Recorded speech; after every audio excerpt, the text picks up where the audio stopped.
మాకు సమృద్ధిగా దయచేయండి. యేసు నామములో ప్రార్థిస్తున్నాను తండ్రి, ఆమేన్. పరిశుద్ధ గ్రంథములో నుండి కొన్ని మాటలు ప్రియులారా చదివి ధ్యానం చేసుకుందాం. 30వ కీర్తన 12వ వచనాన్ని చదువుకుందామండి. నీవు నా గోనె పట్ట విడిపించి సంతోష వస్త్రము నన్ను ధరింపజేసి ఉన్నావు యెహోవా నా దేవా. నిత్యము నేను నిన్ను స్తుతించెదను. దావీదు రాసిన కీర్తన ఇది. దేవుని కోపము నిమిషం మాత్రమే ఉంటుంది. మనుషుల కోపము చనిపోయిన తర్వాత కూడా ఉంటుంది. కానీ దేవుని దయ ఆయుష్కాలమంతయు ఉండును అనే వాక్యం ఉంది. దావీదుకు అనేక మంది శత్రువులు ఉన్నారు. దావీదు జీవితం అంతా కూడా పోరాటమే. ఎవరు ఏ ప్రాంతం నుండి వస్తారో తెలియదు, ఎవరు ఎలా దాడి చేస్తారో తెలియదు. అయినప్పటికీ కూడా భయపడక అన్ని కాలాలలో అన్ని సమయాలలో చాలా ధైర్యంగా ఉన్నాడు. ఎందుకంటే దేవుని ఆత్మ కలిగిన వాడు, దేవునికి హృదయానుసారుడు. అన్నిటికంటే ప్రాముఖ్యంగా దావీదులో ఉన్నది ఏంటంటే దేవునిని స్తుతించుట అలవాటు కలిగిన వాడు. ఈ స్తుతి దావీదు యొక్క స్థితిని మారుస్తూ వచ్చింది. ఎక్కడ ఎవరు శత్రువులు ఎదురైనా, మనుషుల అది జంతువుల ఏవండి, ఎక్కడ ఓడిపోలా. అన్ని విషయాలలో ఘనమైనటువంటి విజయాన్ని దావీదు చూశారు. అనేక సార్లు ఇక్కడ ప్రియులారా చదివిన వాక్యంలో నా గోనె పట్ట విడిపించే, దుఃఖములో ఉన్నప్పుడు, వేదనలో ఉన్నప్పుడు ఏవండి అనేక పర్యాయములు ఆయన్ను తరిమినటువంటి సందర్భాలలో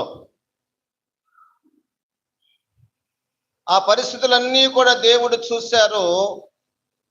వాటన్నిటి నుండి కూడా దేవుడు దావీదును విడిపించారు. ఏమిచ్చారట? మరలా సంతోష వస్త్రమును ధరింపజేశారట. సంతోష హృదయం, సంతోషకరమైన జీవితం దేవుడు మరలా దావీదునకు అనుగ్రహించారు. కొంతకాలం మన హృదయాలు కృంగిపోతూ ఉంటాయి. కొంతకాలం దుఃఖంతో జీవిస్తాం, విచారంతో జీవిస్తాం. ఏవండి, ఏ పరిస్థితి అయినా అసాధ్యంగానే ఉంటుంది. ఏ ప్రయత్నం చేసినా విజయం ఉండదు, సంతోషం ఉండదు. కష్టపడుతూ ఉంటాం కానీ హృదయం అంతా వేదనగానే ఉంటుంది. అలాంటి పరిస్థితుల్లో దేవుడు మనకు సంతోష హృదయం, సంతోష వస్త్రం ఇస్తారు. అందుకనే ఇలాంటి కార్యాలు ఎన్నో మనం చూసాం. దేవుడు మనకు చేశారు. మనకున్న పేదరికాన్ని తొలగించారు, మనకున్న అప్పులను కూడా దేవుడు తొలగించారు, మనకున్న వ్యాధులను కూడా దేవుడు స్వస్థపరిచారు, మనకున్నటువంటి భయాలు కూడా దేవుడు తొలగించాడు, మనకున్నటువంటి ఆ యొక్క పిరికితనమును కూడా దేవుడు తొలగించాడు. ఒక స్థిరమైనటువంటి విశ్వాస జీవితం దేవుడు మనకు అనుగ్రహించారు. ఇక్కడ అంటున్నారు, దేవుడు నాకు చేసినటువంటి కార్యాలు విస్తారమైనవి. యెహోవా నా దేవా, నిత్యము నేను నిన్ను స్తుతించెదను. ఏమండి, దినమునకు 7 మార్లు దావీదు స్తుతించిన అనుభవం కలిగిన వాడు. ప్రార్థన ఉన్నప్పటికీ కూడా ప్రతిరోజు దేవుడు చేసిన కార్యాలు, దేవుడిచ్చిన విజయాలు, దేవుడిచ్చినటువంటి అభివృద్ధి, వీటన్నిటిని కూడా జ్ఞాపకం చేసుకుంటూ, అయ్యా ఏం చేస్తారు కదా, నాకు ఇలా తోడుగా ఉన్నారు కదా, ఈ జయం ఇచ్చారు కదా, నన్ను ఈ రీతిగా నా ప్రాణమును కాపాడారు కదా, ఫలానా పరిస్థితులలో అని వీటన్నిటిని కూడా జ్ఞాపకము చేసుకుంటూ ఎక్కడో అరణ్యంలో గొర్రెలు కాస్తా ఉన్నాడు. ఏ స్థలములో ఉన్నా ఎక్కడ ఉన్నా కానీ స్తుతించడం ఒక అలవాటుగా ఉంది.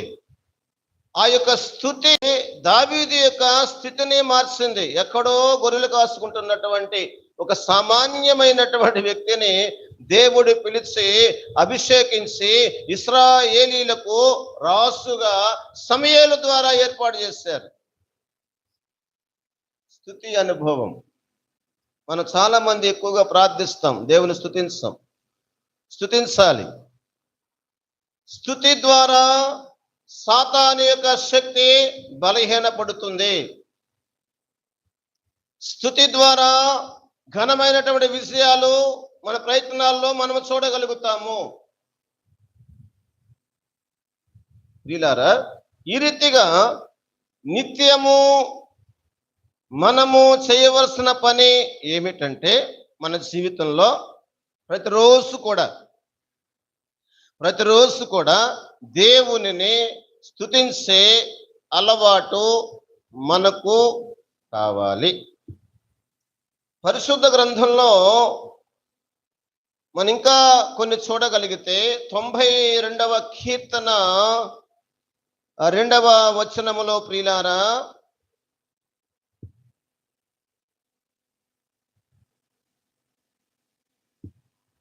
యెహోవాను స్తుతించుట, ఈ అలవాటు ఏమంటున్నాడు దేవుడు? మంచిది అంటున్నారు. భూమి మీద మానవ జీవితంలో చాలా చెడ్డ అలవాట్లు ఉన్నాయి. మనుషులు మెచ్చుకునని, దేవుడు మెచ్చుకునని, మన ఇంట్లో వారు సంతోషించని కార్యాలు చాలా మంది చేస్తూ ఉన్నారు. కానీ ఏది మంచిది? ఒక వ్యక్తికి ప్రియులారు ఏది మంచిదంటే, దేవునిని స్తుతించుట మంచిది. ఆదిలో దేవాతి దేవుడు సృష్టిని చేయగా 6 దినాలు ఏమన్నారంటే, ఆదికాండం 1వ అధ్యాయం 35వ వచనంలో ప్రభువు పలికిన, తండ్రి అయిన దేవుడు పలికిన మాట ఏంటంటే, దేవుడు తాను చేసినది యావత్తును చూచినప్పుడు అది చాలా మంచిదిగా ఉండెను. చాలండి, చాలా మంచిదట. 6 దినములు మంచివే, 7 దినములు మంచివే, పగలు మంచిది, రాత్రి మంచిది, అన్ని కాలాలు మంచివే, అన్ని సమయాలు మంచివే, అమావాస్య మంచిదే, పౌర్ణమి మంచిదే. అసలు ప్రియులారా, 24 గంటలలో ఏ సమయము కూడా మంచిది కాదు అని దేవుడు అనలా. మనమే అంటున్నాం. మనలో కొందరు అంటుంటారు, ఈ వారములో, ఈ సమయములో, ఈ గంట, ఈ గడియ ఇది మీకు అనుకూలం కాదు, ప్రయాణం చేయొద్దు, పని ప్రారంభించొద్దు, ఇది దాటాలి అని ఈ రీతిగా మానవుడు వాక్యాన్ని మించి, వాక్యాన్ని దాటి సొంత మాటల చేత, సొంత జ్ఞానము చేత జీవిస్తున్నవారు చాలా మంది కనిపిస్తా ఉన్నారు. అంటే దేవుని మాటకు కూడా అవిధేయులై నడిచేవారు, తీర్మానం చేసుకుని క్రియలు చేసేవారు కనిపిస్తా ఉన్నారు. దేవుడు ఏమన్నాడు? అంతా మంచిదే, చాలా మంచిది. దేవుడు నేర్పిస్తా ఉన్నారు, నన్ను స్తుతించండి, అది మీ జీవితానికి మంచిది. దేవుని స్తుతించుట మంచిది. ఎందుకు మంచిదంటే, ఒక మంచి మాటలు జ్ఞాపకం చేస్తాను. కొన్ని అనుభవాలు, భక్తులు దేవుని స్తుతించినప్పుడు వారి జీవితాల్లో ఏం జరిగిందో అపోస్తుల కార్యములు ప్రియులారా 27వ అధ్యాయములో అపోస్తుడైనటువంటి పౌలు ప్రయాణము చేస్తున్నటువంటి సమయాలలో వారికి ఎదురైనటువంటి భయంకరమైన శ్రమలు, భయంకరమైనటువంటి ఇబ్బందులు, ఆటంకాలు, వాటిలో ఎలా వారు ఉన్నారో కొన్ని మాటలు ప్రియులారా నేను జ్ఞాపకం చేస్తాను. అపోస్తుల కార్యములు 27వ అధ్యాయం 35వ వచనాన్ని చదువుకుందామండి. ఈ మాటలు చెప్పి ఒక రొట్టె పట్టుకుని అందరి ఎదుట దేవునికి కృతజ్ఞతాస్తుతులు చెల్లించి దాన్ని విరిచి తినసాగెను. అప్పుడందరూ ధైర్యము తెచ్చుకొని ఆహారము పుచ్చుకొనిరి. ఓడలో ఉన్న మేమందరము చాలండి. ఓడలో అప్పటికే 14 దినాలుగా ఆహారం లేక ఉన్నారు. 14 రోజులు ఉపవాసం ఉన్నారు. వారి దగ్గర ఉన్నది ఒకే ఒక రొట్టె. ఆకలి తీర్చుకోవడానికి ఎంతమంది ప్రజలు? 276 మంది ఉండగా ఒకే ఒక రొట్టెను తీసుకుని పౌలు గారు దేవునికి కృతజ్ఞతాస్తుతులు చెల్లించగా అందరూ తృప్తిగా భుజించారట. స్తుతి ద్వారా విస్తరణ, స్తుతి ద్వారా ఎదుగుదల, స్తుతి ద్వారా అభివృద్ధి, స్తుతి ద్వారా విజయము, స్తుతి ద్వారా జయము, స్తుతి ద్వారా ఘనత. స్తుతి చేయుట మంచిది. స్తుతించుట ఎందుకు మంచిది? ఇక్కడ పౌలు చిన్న రొట్టె ద్వారా జరిగిన అద్భుతం, చిన్న రొట్టె ద్వారా ఎంతమంది వారు భుజించారు? అలాంటి ఆశ్చర్యాన్ని కలిగించేటువంటి కార్యాలు మన జీవితాల్లో మనము చూడగలుగుతాము. అలాగే మరొక అనుభవాన్ని మీ దృష్టికి నేను తీసుకొస్తానండి. ఎఫెసీయులకు రాసిన పత్రిక 5వ అధ్యాయం అపోస్తలుడైన పౌలు ఎఫెసీ పట్టణంలో ఉన్న సంఘ బిడ్డలకు రాసిన మాటలలో 5వ అధ్యాయం 20వ వచనము చూడగలిగితే, మన ప్రభువైన యేసు క్రీస్తు పేరట సమస్తమును గూర్చి తండ్రి అయిన దేవునికి ఎల్లప్పుడూ కృతజ్ఞతాస్తుతులు చెల్లించుచు. బాగా అర్థం చేసుకుందాం ఈ మాట. ఏమండి? యేసు క్రీస్తు పేరట సమస్తమును గూర్చి. సమస్తము అంటే దేవుడు ఒక కుటుంబ వ్యవస్థ. దేవుడు ఈ కుటుంబానికి ఆహారం, ఈ కుటుంబానికి ఆరోగ్యం, ఈ కుటుంబానికి ఏమండి గాలి, నీరు, వెలుతురు సమస్తము ఇస్తూ ఉన్నారు. ఈ కుటుంబానికి బిడ్డలు, ఈ కుటుంబానికి ఉద్యోగాలు, ఈ కుటుంబానికి చేతి పనులు. ఏమండి? ఒక కుటుంబములో మనము ఏమైతే కలిగి ఉన్నామో, అవి వస్తువుల, అవి వాహనాల, అవి వస్త్రాల, అవి గృహాల, అవి స్థలాల, అది ఆహారమా, ఏదైనా కావచ్చు ప్రియులారా, దేవుడు మనకు సమకూర్చిన, దేవుడు మనము సుఖంగా సౌఖ్యంగా జీవించడానికి సిద్ధపరిచిన వాటన్నిటిని కూడా జ్ఞాపకం చేసుకుని వాటన్నిటిని బట్టి దేవునిని మనము స్తుతించాలి. ఎందుకంటే స్తుతి ద్వారా లేక కృతజ్ఞతాస్తుతుల ద్వారా మనం తినే ఆహారమైనా, మనం త్రాగే నీరైనా పరిశుద్ధపరచబడుతుంది. మన బిడ్డలను బట్టి మనం స్తుతిస్తూ ఉన్నప్పుడు, దేవుడు ఇచ్చిన వస్తువులను బట్టి, దేవుడు ఇచ్చినటువంటి సమస్తాన్ని బట్టి స్తుతిస్తున్నప్పుడు వాటి మీద సాతానుని యొక్క కన్ను ఉండదు.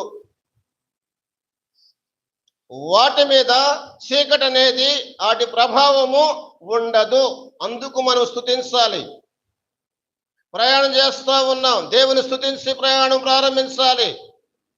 అప్పుడు ఎలాంటి అపాయమైనవి రావు, అపాయములు జరగవు.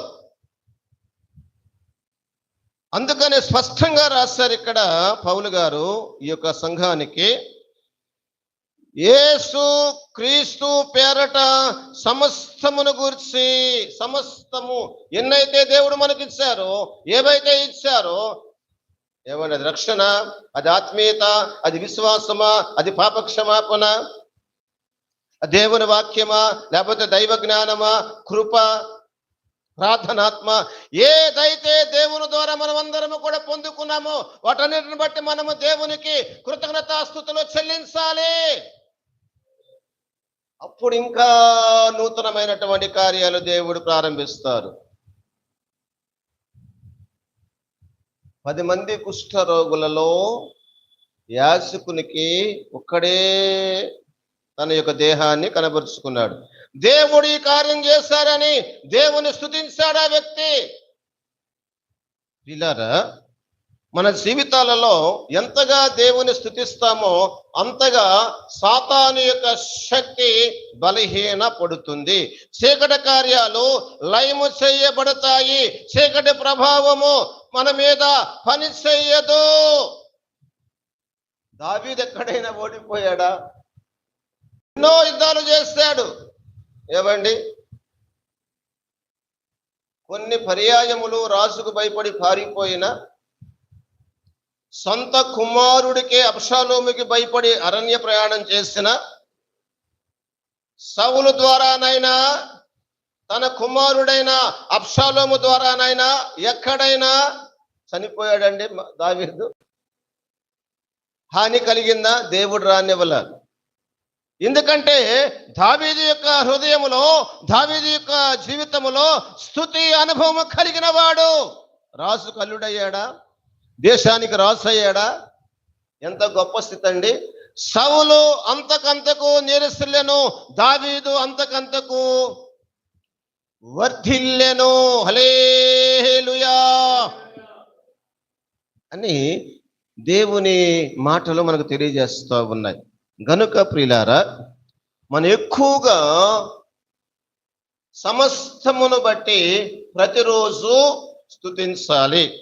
స్తుతించే అలవాటు మనకు ఉండాలి. ఆ తర్వాత నిత్యము, ఈరోజు అంశం ఏంటంటే నిత్యము చేయవలసిన పనులు. మొదటి పని ఏంటి? స్తుతించుట. ఆ తర్వాత ప్రియులారా, రెండవ పని మీకు నేను జ్ఞాపకం చేస్తాను. యోబు గ్రంథము 1వ అధ్యాయం, యోబు గ్రంథము ప్రియులారా 1వ అధ్యాయం 15వ వచనాన్ని, 5వ వచనాన్ని చదువుకుందాం ప్రియులారా. వారి వారి విందు దినములు పూర్తి కాగా యోబు తన కుమారులు పాపము చేసి తమ హృదయములలో దేవుని దూషించిరేమో అని వారిని పిలువనంపించి వారిని పవిత్రపరచి అరుణోదయమున లేచి వారిలో ఒక్కొక్కరి నిమిత్తమై దహన బలి అర్పించుచూ వచ్చెను. యోబు నిత్యము అలాగున, ఎలాగున, ఎలా చేస్తున్నాడట? నిత్యము ఆయన యొక్క బిడ్డలు పాపము చేసి దేవుని యొక్క నామమును అవమానపరుస్తారేమో, దేవుని యొక్క నామము దూషించబడుతుందేమో అనే ఒక గొప్ప ఆలోచన కలిగి దినమెల్లా నిత్యము వారి కొరకు. ఇక్కడ బలి అనగా అర్థం ఏంటంటే ప్రార్థన. బలి అనగా ప్రార్థన అంటే బిడ్డల కొరకై, వారు పాపములో పడిపోకుండా, వారి హృదయములోనికి అపవాది రాకుండా, వారి యొక్క జీవితంలోనికి చీకటి వారిని బంధించకుండా, వెలుగు సంబంధులుగా దేవునికి మహిమకరముగా. ఎంత మంచి మాట రాశాడండి అసలు ఆయన, ఎంత మంచి మాట అది, ఎంత మంచి మాట.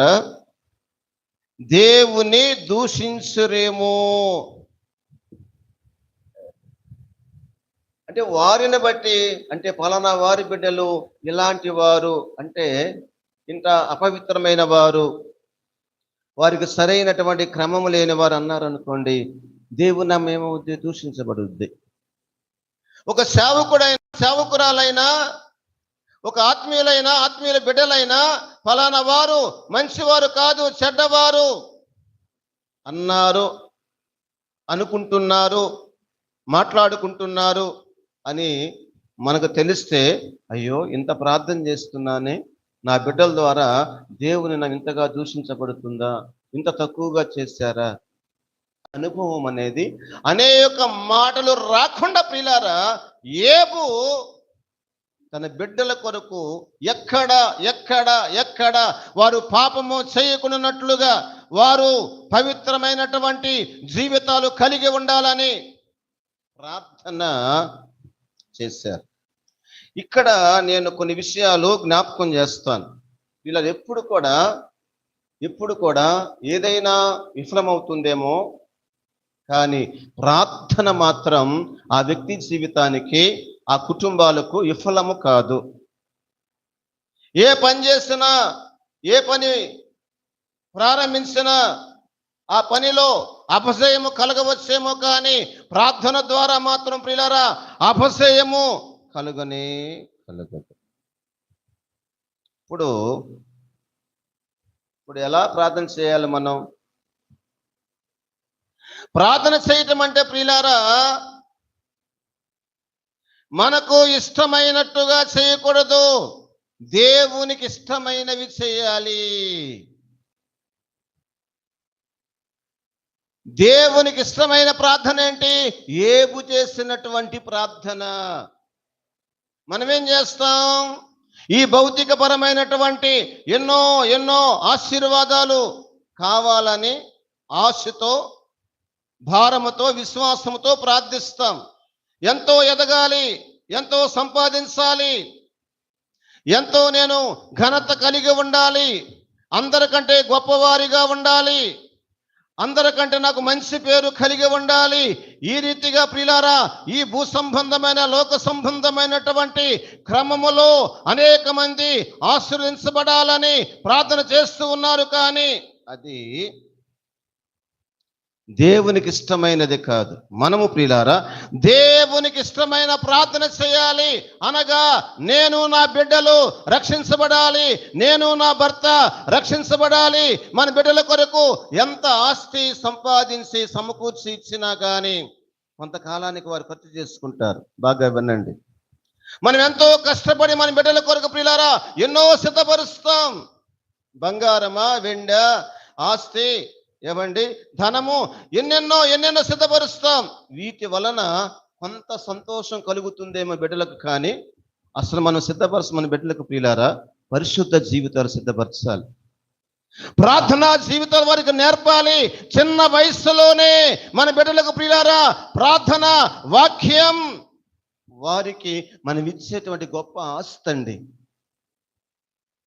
భర్తకైనా, భార్యకైనా, బిడ్డలకైనా, ఒక కుటుంబ వ్యవస్థలో ప్రియులారా ఒకరు ఇచ్చేటువంటి ఆస్తి ఏంటంటే మంచి ఆత్మీయ జీవితం మనమందరము కలిగి ఉండడం. ఇది ప్రియులారా దేవునికి ఇష్టమైనటువంటి ప్రార్థన. అర్థమవుతుందండి? అసలు భౌతికంగా ఏం కావాలి అన్ని దేవుడు ఇస్తారండి. అసలు మేము ఎప్పుడు కూడా మాకు ఇవన్నీ ఏవైతే మేము కలిగి ఉన్నామో ఎప్పుడు అడగల అసలు దేవుణ్ణి, ఫలానా కావాలి, ఈ స్థలం కావాలి, ఈ కారు కావాలి, ఈ ఉద్యోగం కావాలి, ఎప్పుడు అడగల. కానీ ఏమడిగాం మేము? సేవ చేయాలి, పరిశుద్ధంగా ఉండాలి, సాక్ష్యం కలిగి ఉండాలి, ప్రార్థనా జీవితం కలిగి ఉండాలి, విశ్వాసం కలిగి ఉండాలి. ఈ రీతిగా ప్రియులారా పరసంబంధమైనటువంటి ఆశీర్వాదాల కొరకై నిరీక్షణ కలిగి ప్రార్థన చేసినప్పుడు ప్రియులారా ఆ ప్రార్థన దేవుడు ఇష్టపడి ఏం అవసరం అవన్నీ కూడా దేవుడే మాకు సమకూర్చారు. అంటే ప్రార్థన చేయటం అంటే మనకిష్టమైనవి చేయకూడదు, దేవునికి ఇష్టమైనవి మాత్రమే. రెండవది చెప్తాను. రెండవది ప్రియులారా ప్రార్థన అంటే ప్రియులారా మనుషులు వినే ప్రార్థన కాదు, దేవుడు వినే ప్రార్థన చేయాలి.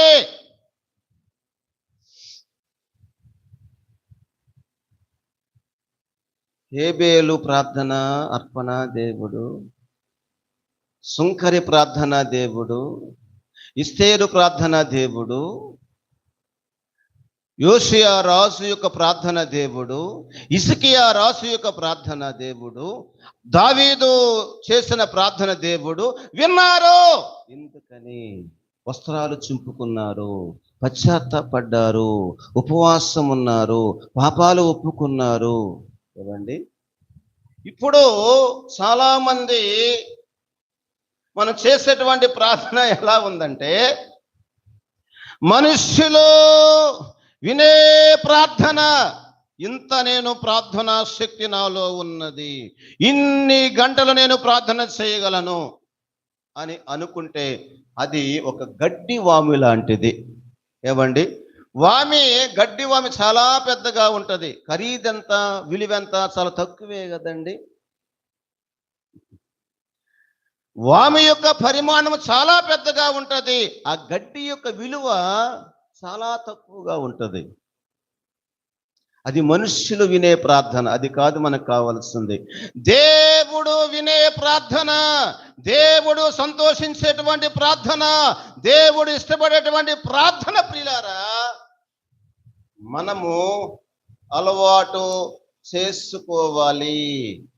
ఆ తర్వాత ప్రార్థన ప్రియులారా ఏం చేస్తుందంటే ప్రార్థన ద్వారా ప్రతి వ్యక్తి దేవునికి దగ్గరవుతాడు, ప్రార్థన ద్వారా సాతాన్ని జయించగలుగుతాడు, ప్రార్థన ద్వారా దేవుని యొక్క స్వరాన్ని నేను కూడా విన్నాను కనుక చెప్తున్నా.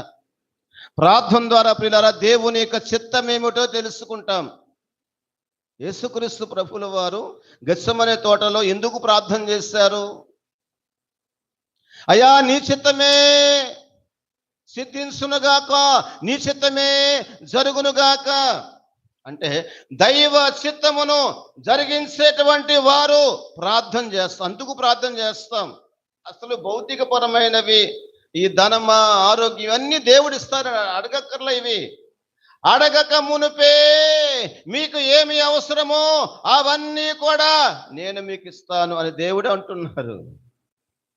అడగవలసినవి చాలా అడగలేకపోతున్నాం, అడగకూడనవి అడుగుతున్నాం దేవునిని. గనుక ప్రియులారా ప్రార్థన ఇలాంటి ఆశీర్వాదపు స్థితిని కలిగిస్తుంది. చాలా పరిస్థితుల్లో చాలా మంది ఏమి దిక్కు తోచని పరిస్థితులు ఉంటాయి. చాలా మందికి ప్రియులారా అసాధ్యమైన పరిస్థితులు ఎదురవుతూ ఉంటాయి.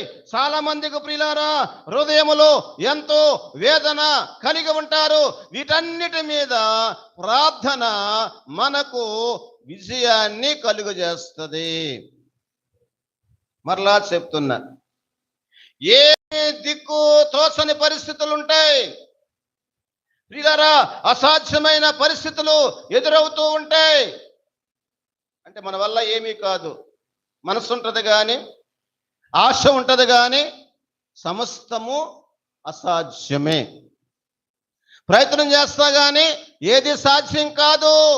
అయితే అసాధ్యమైన పరిస్థితులు ఎన్ని ఉన్నా కానీ ప్రార్థన చేస్తే ప్రియులారా ఆ ప్రార్థన ద్వారా ఆ పరిస్థితుల్లో దేవుడు మనకు గొప్ప విజయాన్ని ఇస్తారు. హల్లెలూయా.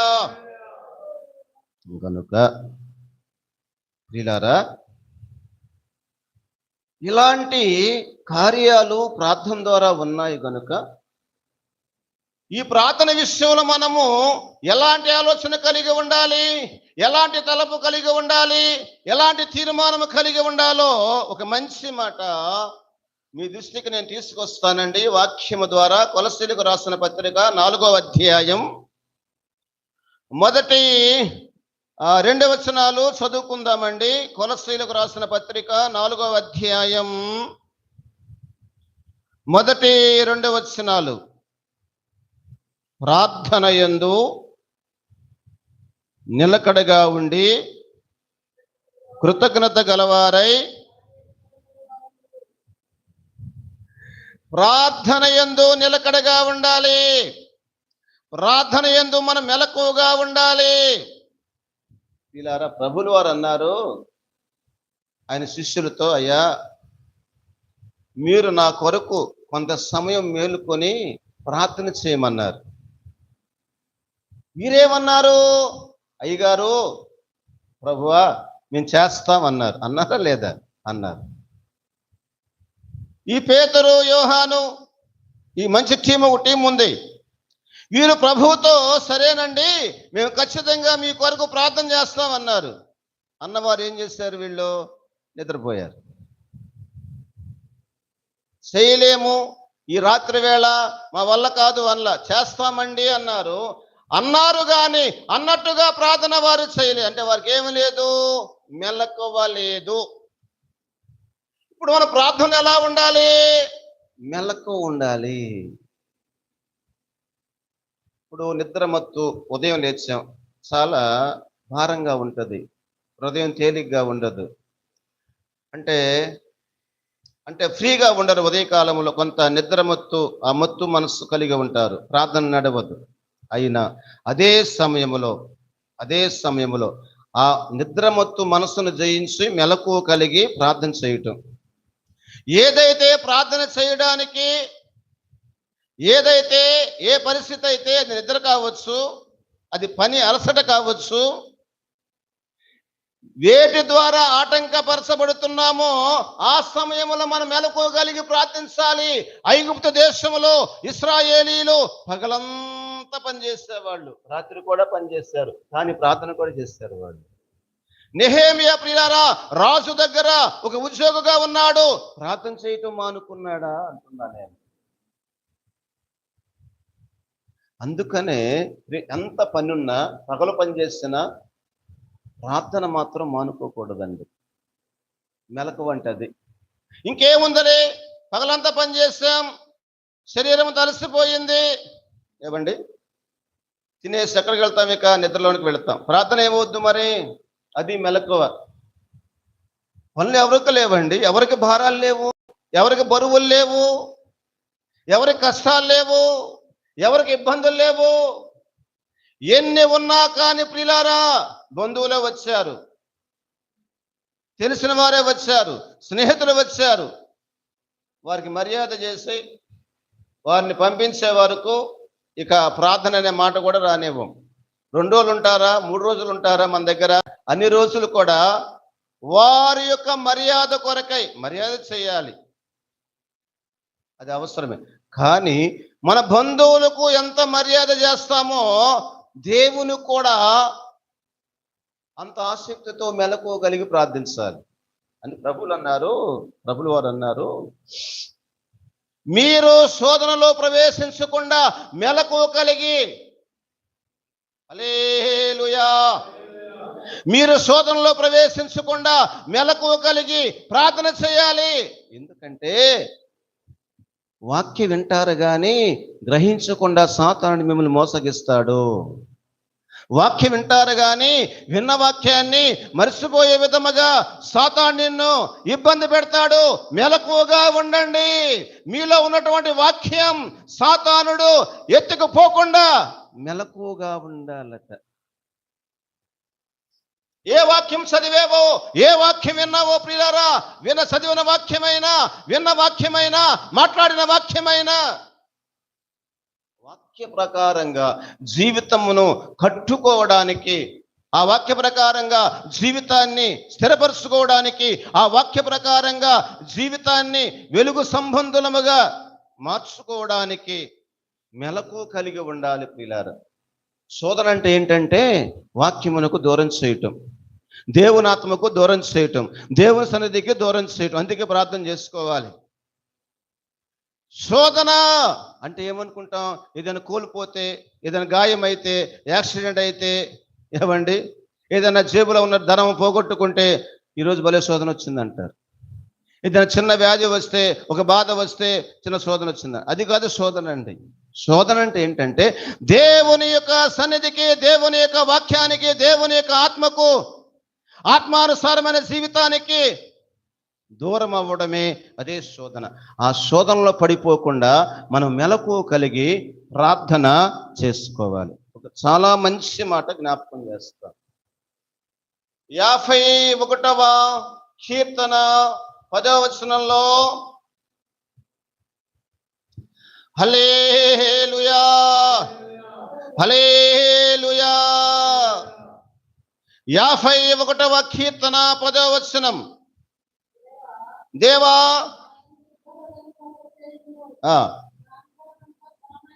నా అంతరంగములో స్థిరమైన,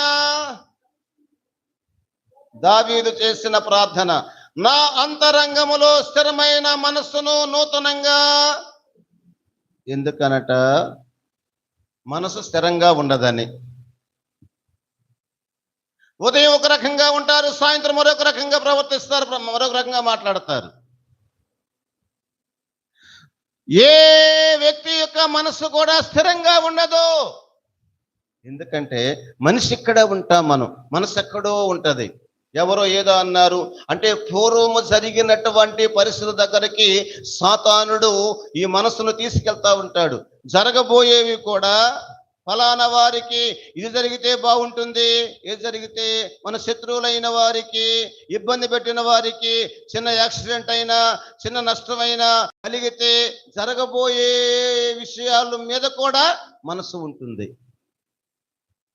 ఇక్కడే ఉంటాం, ఇంట్లో ఉంటారు, మందిరములో ఉంటారు, పనిలో ఉంటారు. పని చేస్తున్నప్పుడే, మందిరములో ఉన్నప్పుడే, ప్రార్థన చేస్తున్నప్పుడే, బైబిల్ చదువుతున్నప్పుడే ప్రియులారా మనస్సు ఎక్కడికో వెళ్ళిపోతా ఉంటది. ఎవరు తీసుకెళ్తా ఉన్నారు ఈ మనస్సును? ఇక్కడే ఉంటాం, నీ ఉన్న స్థలములో ఉంటావు, నీ గృహములో ఉంటావు, నీ చేతిలో పని ఉంటుంది. అయినా మనస్సు మాత్రము నీ దగ్గర ఉండదు, నీ మనసు నీ స్వాధీనములో ఉండదు. ఎక్కడెక్కడో ఎవరో మాట అన్నారు, ఎవరో ఏదో చేశారు, ఇబ్బంది పెట్టారు, నష్టపరిచారు, గాయపరిచారు, అవమానపరిచారు, ఎన్నెన్నో విషయాలు ప్రియులారా జ్ఞాపకం వచ్చి మనసంతా అక్కడికి వెళ్తా. ప్రార్థన చేస్తూ ఉంటావు, మనసు ఎక్కడో ఉంటుంది. వాక్యం వింటా ఉంటావు, మనసు ఎక్కడో ఉంటుంది. పని చేస్తూ ఉంటావు, మనసు ఎక్కడో ఉంటుంది. అందుకనే అసలు దీని కొరకు ప్రార్థన చేసుకోవాలండి. నా మనసు స్థిరంగా ఉండాలి, నా అంతరంగములో. ఎంత మంచి ప్రార్థన అంటే ఇది, చాలా మంచి ప్రార్థన అండి ఇది. ఆత్మీయులందరికీ అవసరమైన ప్రార్థన. యవనస్తులైనా, పురుషులైనా, స్త్రీలైనా, ఆ యొక్క అభిషిక్తులైనా, సేవకులైనా ప్రతి ఒక్కరికి అవసరమైన ప్రార్థన ఏంటంటే నా అంతరంగములో స్థిరమైనటువంటి మనసును మరలా నూతనంగా తిరిగి పుట్టించుము. ఈ ప్రార్థన మనకు అవసరం అండి. ఇది ఆశీర్వాదకరమైన ప్రార్థన. ఇది పాపము చేయకుండా కాపాడే ప్రార్థన. స్థిరమైన మనస్సు మనకు కావాలని, పాప సంబంధమైన మనసు అయిన మనిషేడా ఉంటాం కానీ మనసు ఎక్కడెక్కడో సంచారం, సాతాను వలె సంచారం చేస్తూ ఉంటాం. సాతాను వలె మనసు ఎక్కడి వ్యక్తుల మీదో, గ్రామాల మీదకో, ఏమండి పరిస్థితుల మీదకో మనసు వెళుతూ ఉంటది. వద్దండి. ఎలీషా దగ్గర ఒక పనివాడు ఉన్నాడు, గెహజీ. నయమాను ఒక గొప్ప బహుమానం సిద్ధపరిచాడు. కానీ ఎలీషా అన్నాడు, వద్దండి, నాకు స్వస్థపరిచింది నేను కాదు, దేవుడే నిన్ను స్వస్థపరిచారు. నదిలో మునిగావు 7 సార్లు, నీ యొక్క కుష్ఠరోగం పోయింది, నాకేం కానుకోవద్దు అన్నాడు. బలవంతం చేశాడు, ఒప్పుకోలే. ఇదంతా ఎవరున్నారు? గెహజీ విన్నాడు. ఇంటికి వచ్చిన తర్వాత ఎలీషాకి తెలియకుండా గెహజీ మనసు ఎక్కడుంది? నయమాను బహుమానం మీద మనసు ఉంది. మనిషి ఎక్కడున్నాడు? ఎలీషా దగ్గర ఉన్నాడు. మనసు ఎక్కడుంది? అట్లా ఈనాడు ప్రియులారా భార్య దగ్గర ఉంటారు పురుషుని దగ్గర భార్య ఉంటారు. కానీ ఈ యొక్క మనసులు ఎక్కడుంటాయి? ఎక్కడెక్కడో ఎవరి మీద ఉంటాయి మనసులు. ఇద్దరు కలిసి నడుస్తూ ఉంటారు, చక్కగా మాట్లాడుకుంటారు, మనసు మాత్రం అక్కడ ఉండదు. చేతులు కలుపుతారు, మనసు కలవదు. ఏవండి, చాలా అనుభవాలు ఉన్నాయండి. దావీదు చేసిన ప్రార్థన హల్లెలూయా మనకందరికీ అవసరం. ఇది ఆశీర్వాదకరమైన ప్రార్థన, క్షేమస్థితిని కలిగించే ప్రార్థన, జారిపోకుండా పడిపోకుండా కాపాడే ప్రార్థన, పరిశుద్ధంగా జీవము చేసేటువంటి ప్రార్థన నా అంతరంగములో. ఇప్పుడు బాహ్యంగా చాలా మంది శుద్ధిగా ఉంటున్నారు, శుభ్రమైన వస్త్రాలు, ఏమండి, శరీరం శుభ్రపరుచుకుంటున్నారు, చాలా మంచిగా కనిపిస్తారు. కానీ ఈ శుద్ధి కన్నా కూడా అంతరంగిక శుద్ధి, అంతరంగములో పరిశుద్ధత ఉండాలి. అందుకని స్పష్టంగా దావీదు తన నోటి ద్వారా దేవునితో ప్రార్థన ద్వారా పలికిన మాటలు ఏంటంటే, నా అంతరంగములో స్థిరమైన మనస్సును, ఏ మనస్సు అటది? అటు ఇటు పోకుండా మరలా నూతనంగా పుట్టించాయా, నేను పాపంలో పరిస్థితి. ఈ ప్రార్థన మనకు కావాలి కదండి.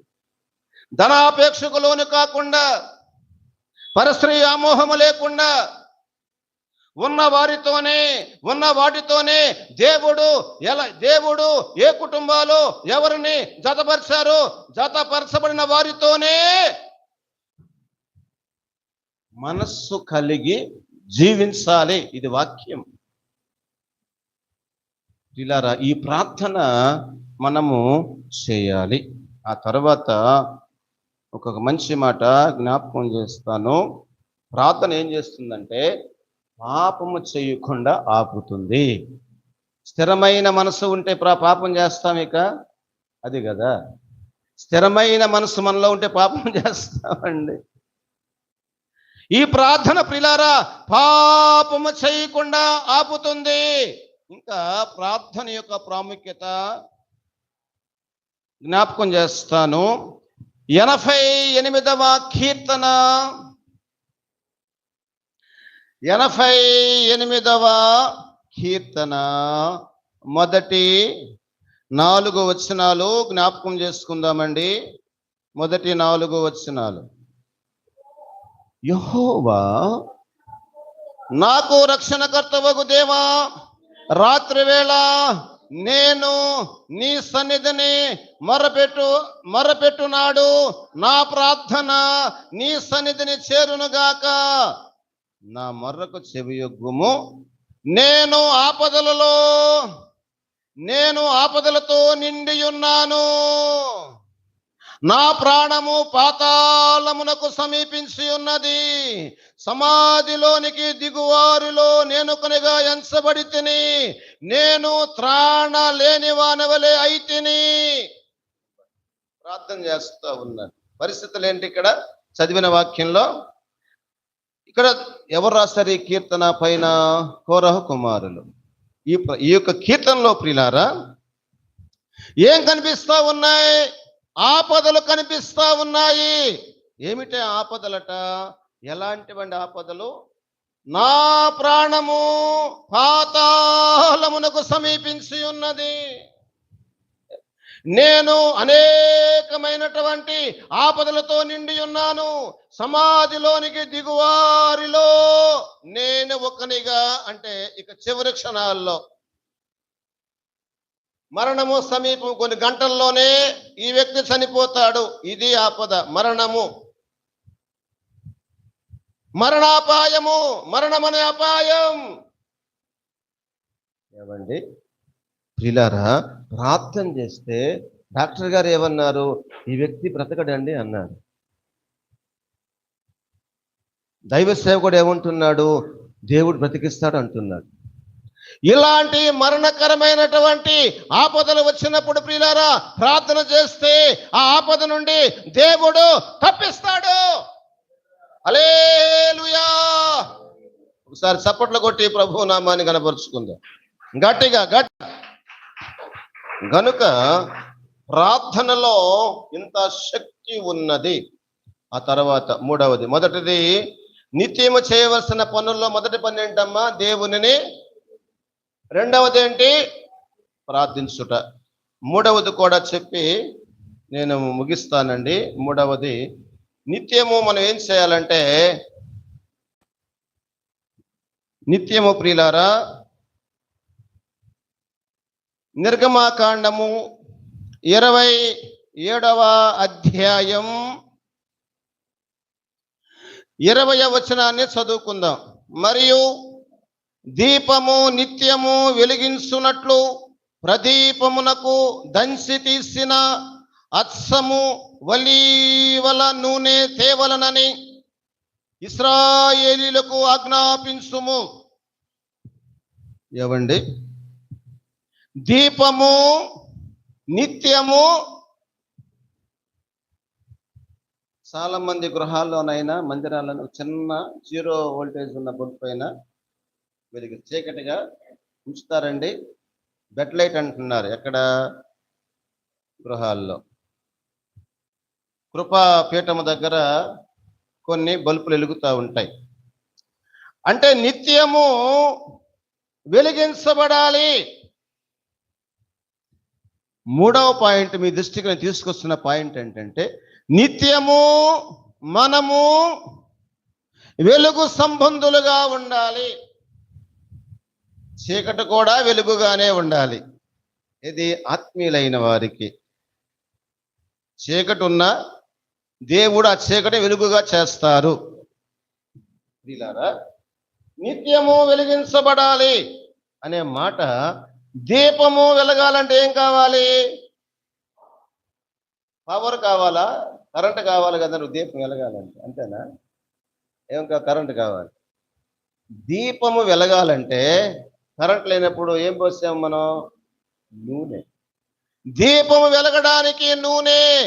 నూనె దేనికి సాదృశ్యం అంటే, సూచన అంటే పరిశుద్ధాత్మకు సూచన. ఆత్మ కలిగిన వారు ఎప్పుడు కూడా వెలిగించబడతారు. ఆ తర్వాత పిల్లారా, ఈ దీపం వెలుగుతా ఉన్నది కదండి. వెలుగుతా ఉన్నప్పుడు దీపం ఉదయం ఏం చేస్తాం? మరలా ఆర్పేస్తాం. దీపానికి ఏమొస్తుంది? ఆ ఒత్తికి ఏమొస్తుంది స్టాలిన్? నుస్సు వస్తుంది. ఆ ఒత్తి చివరి ఏముంటుందండి? నుస్సు ఉంటుంది. మరలా ఆ నుస్సు తీసేయకుండా మరలా వెలిగించామనుకోండి, వెలుగుతుందా? వెలిగిన కాంతి వస్తుందా? రాదు. ఆ నుస్సుని మనం ఏం చేయాలి? నుస్సు అంటే అర్థం ఏంటంటే, ఈ నుస్సి దేనికి సాదృశ్యం అంటే పాపానికి సాదృశ్యము. నూనెమో ఆత్మకు సాదృశ్యం అయితే దీపం వెలుగుతూ ఉన్నది. ఉదయం ఆర్పివేశాము. ఆ యొక్క ఒత్తికి ఏముంటుంది? నుస్సి. ఆ నుస్సి దేనికి సాదృశ్యం అంటే పాపానికి సాదృశ్యం. ఆ యొక్క నుస్సి తీసేస్తే మరలా దీపం చక్కగా ప్రకాశిస్తుంది. మనము నిత్యము వెలిగించబడాలంటే పాపము లేకుండా ఉండాలి. పాపం ఎలా వస్తుంది అసలు మనిషిలోనికి? ఎలా వస్తుందండి? ఎలా వస్తుందో, ఎలా పనిచేస్తుందో, ఎలా ప్రవేశిస్తుందో ఒక మాట చెప్పి ముగిస్తాను ప్రియులారా. లూకా సువార్త 11వ అధ్యాయం. లూకా సువార్త 11వ అధ్యాయం 34, 35 వచనాలు చదువుకుందామండి. నీ దేహమునకు దీపము కన్ను గనుక నీ కన్ను తేటగా ఉంటే నీ దేహమంతయు వెలుగుమై ఉండును. అది చెడిపోతే నీ దేహమును చీకటిమై. ఏదండి? దీపమే, దేహానికి దీపం ఏది?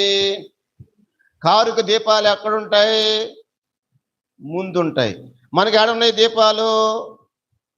ముఖములో ముందే ఉన్నాయి. వెనుకున్నాయండి దీపాలు? ముందునే వెనుకున్నాయా?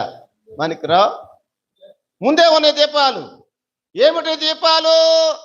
కన్ను అనే దీపములు. ఎన్నిచ్చారు దేవుడు కన్నులు మనకి? 2. ఇవి దీపాలు లాంటివట. ఇక్కడ ఏం రాయబడి ఉంది? దేహమునకు దీపము నీ కన్నే గనుక నీ కన్ను తెరవబడాలి. చూసిందల్లా ఇష్టపడకూడదు. చూసిందల్లా మనసులో కోరిక కలిగి ఉండకూడదు, పెట్టుకోకూడదు కోరిక.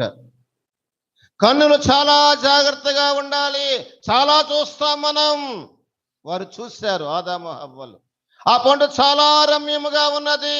చూసిన తర్వాత ఆకర్షించబడ్డ తర్వాత ఆ తోట నుండి బయటికి వచ్చారు. కన్నులు దేహానికి దీపం. ఈ కన్నులు చాలా చాలా తేటగా ఉండాలి. ఈ కన్నులు చాలా పరిశుద్ధంగా ఉండాలి. గనుక ఇక్కడ ప్రియులారా చాలా చక్కగా, నీ కన్ను తేటగా ఉంటే నీ దేహం అంతా ఎలా ఉంటుందట? వెలుగుగా ఉంటుంది. నీవు నిత్యము వెలుగుగా ఉంటావు. నీ కన్ను బాగుంటే, నీ కన్నులు బాగుంటే, నీ కన్ను పరిశుద్ధంగా ఉంటే మన జీవితాలు, మన దేహం అంతయు కూడా బాగుంటుంది. మీరు లోకమునకు వెలుగై ఉన్నారు. యేసుక్రీస్తు కూడా లోకానికి వెలుగై ఉన్నారు. గనుక ప్రియులారా నిత్యము ఎలా ఉండాలి మనం? మొదటిది స్తుతించాలి. రెండవది, మూడవది వెలుగుగా ఉండాలి. ఇట్టి అనుభవాలతో దేవుడు మనలను బలపరిచి రాకడ వరకు మహిమకరముగా నడిపించునుగాక. పరిశుద్ధుడా మీ కొందనాలు. ఇట్టి మాటలు మా అందరి జీవితాలలో నీరు కట్టి ఫలింపచేయమని యేసుక్రీస్తు గణనామములో స్తుతించి ప్రార్థించి వేడుకొనిచున్నాను ప్రియ పరలోకపు తండ్రి. ఆమేన్.